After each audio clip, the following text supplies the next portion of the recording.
Welcome to Teaching Strategies Tuesdays with Harris Innovation Consulting Group. Today we're going to talk about the skill Making Inferences.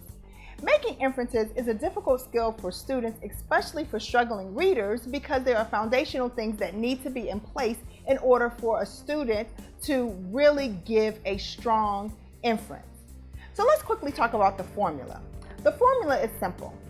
Background knowledge plus text clues equals an inference. So these are key terms that students need to understand. They need to understand what background knowledge is, they need to understand text clues, and furthermore, they need to make sure they understand what inferencing is. So background knowledge. Background knowledge is simply what the reader brings to the table.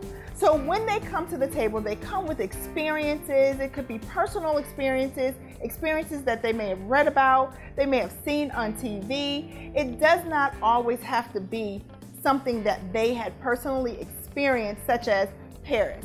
As much as I would love to have gone to Paris, right now I haven't accomplished that. But that doesn't mean that I don't know the details about what has happened or what Paris looks like. So those are my personal experiences. That's my background knowledge about a particular topic.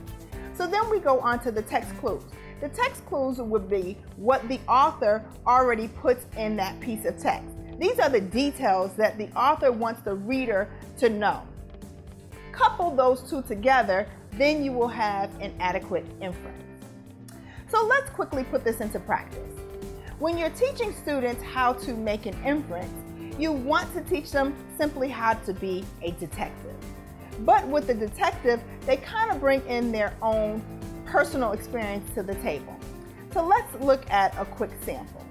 Okay, so I'm going to quickly read a sample passage that students can read, and we'll talk a little bit later about how you can use this in a center or as a partner matching activity, and you can even model how to do this in your classroom so that students can even create their own. So, the title of this activity is Where Am I? As I walked in the door, I was amazed at the beautiful colors and smells. I knew it would be hard to decide what I would buy with my $3. The chocolate truffles looked delicious, but they were expensive. The jelly beans were not only cheaper, but so colorful. With so much fun to choose from, I knew I would be here a long time. So, if we're talking about helping students to use their background knowledge, I know that I have been in a place where I could see a lot of colors. I could smell a lot of things. There are certain key words or key clues that I can make a personal experience with. Jelly beans, a room that's colorful, all of those things. That's my personal experience. Then I go on to read and look at the clues. Remember, we talked about text clues, what the author wants us to know, the details. So the details, walking in a room, I was amazed. I could see all of the colors. I knew it would be hard to decide.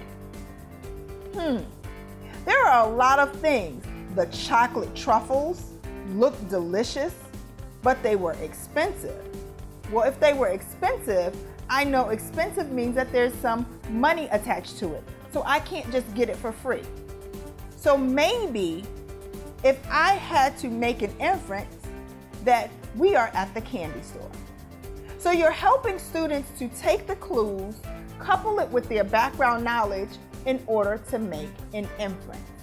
So a quick activity that you can do, you can use a worksheet, but we don't want to just give students an actual worksheet. We want to make sure that we make it interactive. So in making it interactive, here's a sample of an actual worksheet that I pulled from the internet. I did a Google search and I found some inferencing worksheets.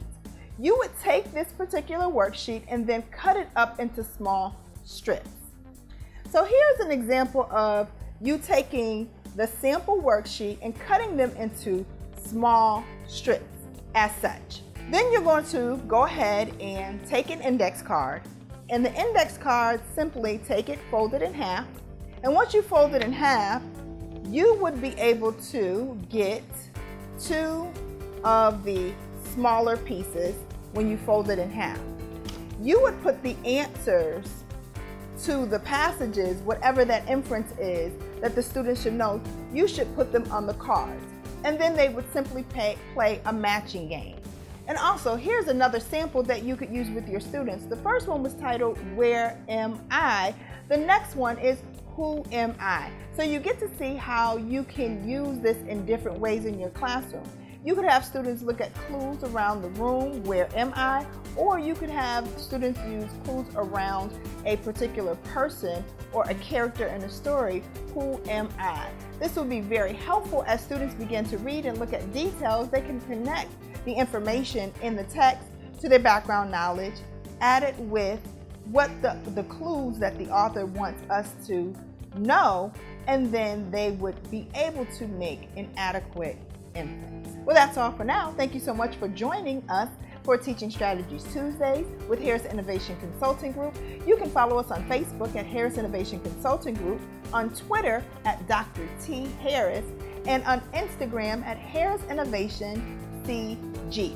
Don't forget to subscribe to our YouTube channel where you can find a variety of videos that focus on different skills. Also, to receive newsletters, graphic organizers, and much more, join our mailing list at www.harrisinnovationconsultinggroup.com.